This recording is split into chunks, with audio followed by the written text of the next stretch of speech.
Sa West Philippine Sea naman mga kapatid, nababahala ang mga otoridad sa itinayong artificial island ng China, hindi kalayuan sa Pag-asa Island. Yan ang pampagising na balita ni Gio Robles.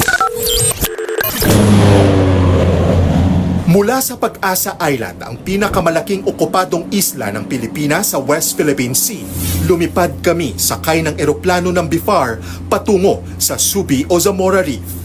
Hindi pa man nakakalayo ang sinakyan naming eroplano. Dose-dose ng Chinese Maritime Militia vessels na ang unang bumungad sa amin. Makalipas ang halos 10 minuto na aninag na namin ang Subi Reef.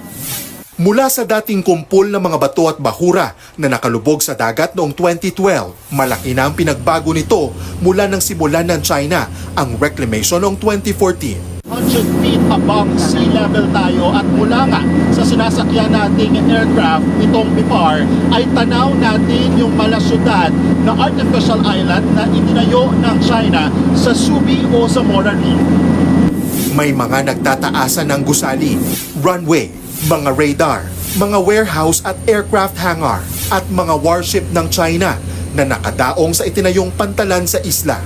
Tila hindi pa rin tapos ang pagpapalawak sa isla dahil may mga namataan pa kaming construction doon. Ang mas nakababahala, halos kalapit lang mismo ng Pag-asa Island ang Subi Reef. Kaya hindi nakapagtataka na sobrang bilis nila mag-deploy ng mga barko kapag naispatan ang Philippine Coast Guard at BIFAR.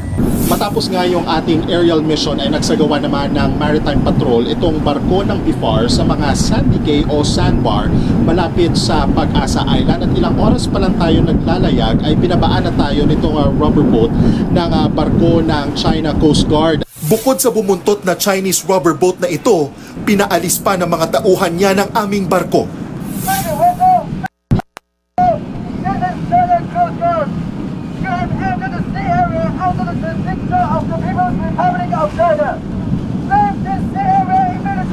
Sa kabila nito, muling iginiit ng PCG na sa atin ng mga sandbar.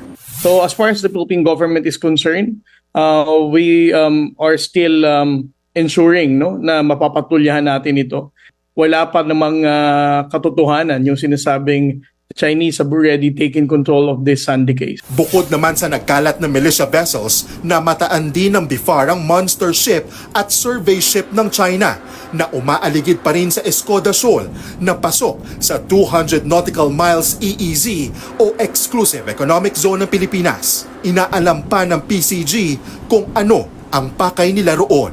The mere fact that this falls within our exclusive economic zone, walang karapatan ang People's Republic of China na mag-conduct ng marine scientific research dito sa Escoda.